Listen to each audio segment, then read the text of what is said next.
Nora Dietrich.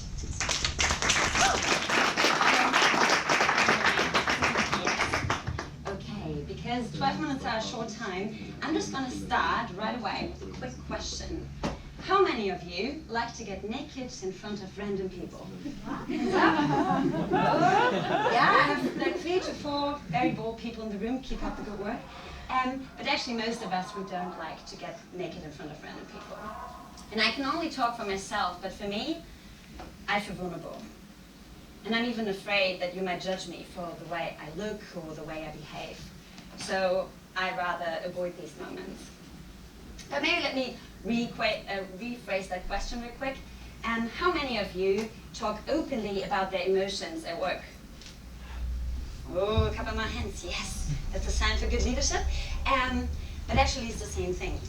Most of us don't really do that as much because we feel vulnerable and we are afraid that we are being seen as weak or not just at performing anymore. So we try by all means to cover up what is truly there and who we truly are.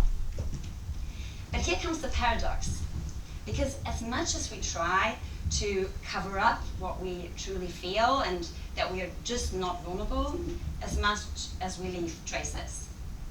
But usually traces that we don't know about, and traces we are not in control of. And I think, I will come back to that later, but I think the same is true for dating. So I don't know how many of you know this app, but I do from experience. And even if you haven't been on like dating apps, I think we all know that moment. When we meet someone for the first time, we know we have a split second. It is either swipe or like. And it's not because we are superficial sapiens, but it's rather because evolutionary speaking, our brain determines right away how trustworthy a face is and if we find them physically attractive or not. And the problem with that is that we know that they will do the same. So instead of showing our true selves with all our bad habits and weaknesses and like personal weird situations we sometimes have, we rather show our best selves. We take them out for coffee, we talk about our aspirations and achievements, and we make compliments. So there is no room for nakedness.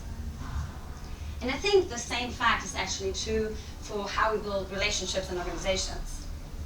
Whether we meet like the new team member for the first time or the new head of marketing, I will not tell them my personal weaknesses, that I'm always late on Mondays, and like if you ask me to do an Excel sheet, I don't know how to do it. And I will also not tell them like the bigger truth about our company culture. No, I rather dive into their charisma, into their knowledge. I try to like get in contact with them, and I want them to want more of me as well. So, oh, this is way too early, sorry. So yeah, what happens then is that we have like this first rush of excitement. We like each other in the first 3 months. It's actually quite easy to keep up the cover, to not show who we truly are. But what happens when these like first 3 months are over and the rush of excitement slowly decreases and even daily stress kicks in? Usually our true behavior patterns just surface. It can be like shortcut answers via email with no hello and no goodbye, or pushing back the one-on-one feedback session again and again, or even avoid bigger and tougher conversation like completely. But what does it do to the person that we just have been so nice to? For them, even though we might not intend to treat them differently, it might seem that we just take them for granted now. We invested 3 months, so this should be enough to have a good relationship. Or they even fear that they did something wrong, and this is why we behave differently all of a sudden. So what we do is that we use up our very still fragile relationship credit. And in my opinion, what we use up is one of the most valuable resources we have, which is the trust of our people. So instead of covering up, there must be other strategies to build trustful relationships that can also cope with stress. Because like in every good marriage, like you cannot keep up 30 years of the happy face, the perfect feeling, you know? No, you're you. And you want to be unconditionally loved for who you are. Because then we can actually get through tough patches. Okay, what does it have to do with a growing startup? I think these are the types of relationships we need in a growing startup. Because when you ask entrepreneurs and their teams how it is to work in a growing startup, it sounds like vibrant and cool and impactful. And people actually like each other. That's why they spend even Friday nights with each other for a beer.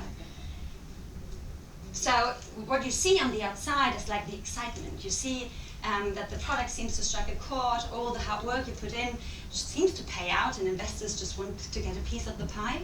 So what you see is this, the fluffy muffins that you've already seen. But if you actually take time and truly listen to what entrepreneurs, their teams, and especially their families and friends have to say, it rather looks like this. People are anxious. There are no systems in place. We have the constant fear of failure, the pressure of all-nighters, maybe new responsibilities and roles we have to hop on because there is just no one who can fill in the blank. So it's chaos. And this is an emotional roller coaster that we have to somehow cope with. So now we can pick the same strategy and say, okay, let's cover up. Let's pretend there is no fear. But I believe that fear is there. And especially if you work in a growing startup, it also means that you're going on first dates all the time. It's like swiping or liking all the time. Because imagine you would have been part of the Spotify team in 2017. They onboarded 3 people per day over the course of 365 days. That's Tinder on speed, honestly. So how do you build trustful relationships when there is just no time? And for me, it just cannot be about not feeling fear, because I feel that's inevitable. It's rather about how we cope with that fear. So for me, it's not about covering it up, but rather owning the moment of growth, owning how we feel about it, and owning that we have to invest consciously into our people. So how do we do that? I brought you 3 out of many strategies on how to build trustful relationships, but maybe let me start with the first one. Please kill your darlings. And don't take me literally here, but this is actually a moment every screenplay writer hits, when you realize that if you want to, like, your movie to be a success, like in the sense of Game of Thrones success, the protagonist you love and care the most for, they have to die. And I think the same is true for founders. So once we are just a young team, 3 to 5 people, everything works well, we don't need structures. But once we're growing, we might have to start saying goodbye to informal communication structures like, hey, could you please just, yelling across the room. If we go over a team over 10, that's just not possible anymore. Or we have to start to saying goodbye to a project that we once loved, but that are just not hitting the value mark anymore. And as a founder, it can even mean saying goodbye to the CEO position, because you just need someone with more experience. And also because being a tech founder, usually you are into tech and not into finances and people management. So please start reflect on the darlings we have that we could also say goodbye to. Second of all, fear needs authenticity. So please mind your own business. And not in the sense of not getting involved into your team struggles and needs and also positive experiences, because please do, but in the sense of starting to reflect your own first. Because I believe that we can only truly care for others if we start taking care of ourselves first. Because I know from therapy and coaching, people tell me, yeah, I can avoid my emotions. No one will see how I feel. And it's true to some extent, but what we cannot cheat is our neurobiology. And the amygdala, our emotional part of the brain, is 100 times faster than our neocortex, the rational part of our brain. So when the amygdala gets triggered by stress or excitement or anxiety, it just takes over your cognitive system. And therewith, your ability to reason and be all functional and masky drops by 75%. So if we don't reflect on our emotions, we will leave traces, but potentially the ones that we're not in control of. So if you actually build the courage to work with your feelings, please let me tell you, use filters. Because as great as we are in using filters at Instagram or Tinder to look our best, as much as we suck in actually differentiating what we should truly talk about and what we should keep to ourselves. And don't get me wrong, because I love transparency and I love sharing, but sharing just for the sake of sharing rather causes anxiety than it does excitement. So instead, maybe share. Share what gives direction in times of fear and uncertainty. Share, for example, hey, you're not alone in this, I'm afraid too. Or share things like, good question, I don't know, but I will get back to you. Share, but share with care. And if we just incorporate these little 3 things that seem so simple but are very complex, we have actually a chance to outbehave our competition. Not only in the sense of winning over market shares, but to show that we truly care for the people we work with. Because most companies leave one critical component of success to chance, which is culture and the people they're working with. And I believe that it is strong and reflective leaders that build strong teams. And only strong teams can then build strong products. And then outperforming your competition just becomes the logical consequence of outbehaving them first. So let me tell you, people who feel safe, they're ready to give everything, even though they're on an emotional roller coaster. So let's leave traces, but not the ones we are not in control of, but the ones we want to be remembered for. Let's start building relationships in the workplace that we actually deserve. Thank you. 26.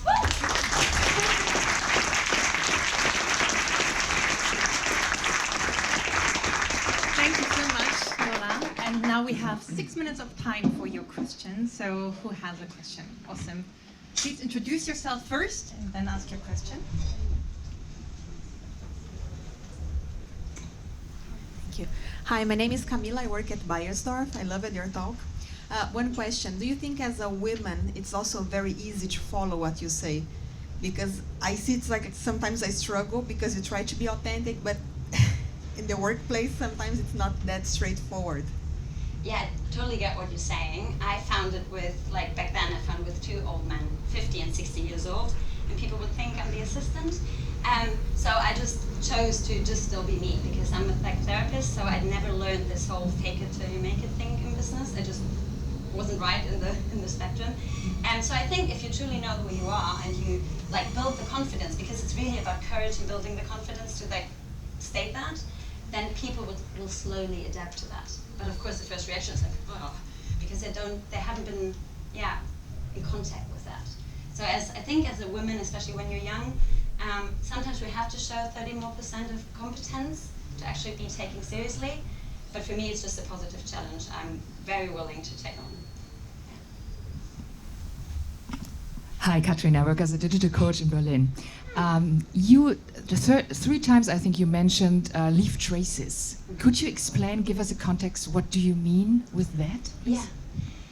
So when we try to cover up who we are and what we feel and what is actually going through our minds, the way you look at me right now, I can now interpret like, okay, she thinks I'm weird or I'm stupid or what I'm saying, or it's like, oh, she's very interested. So you speak the whole time. There is no way of not communicating. And when we're stressed, like maybe we are like just very short, we delegate things, like things have to get going, or we forget about meetings or little things, and these are traces. So people know, okay, I'm not on the top of my game right now because they just can see it. I mean, they're not stupid themselves. And I think this is something that is very normal, but once we are aware of that, we can actually also use it for our advantage and say, yes, actually I'm very stressed today, so sorry, if I look at you weird, it's not about you. It's just like, as you would call it in Instagram, like the resting bitch face or whatever it might be. Because it has a huge impact on relationship building and how people perceive you. So I think, this is what I just want to say, like own your emotions, because it's actually an amazing tool to build true relationships. Yeah. Is there a man who dares to ask a question? Emotions, man, no. Yes. But I know it's not fair.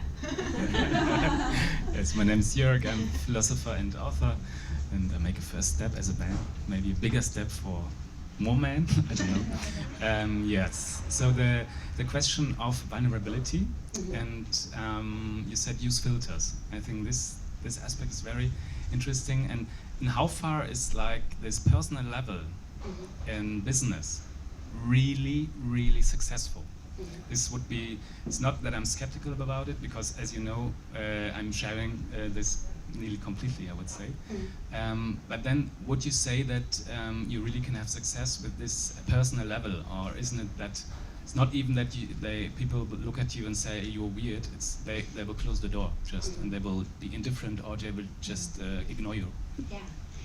So I think we talked about it. I don't know if some of you guys have been to the panel, but I said like it's always about finding a middle path. So it's not about sharing everything you feel and think all the time. We don't do that with anyone, not even with our partners.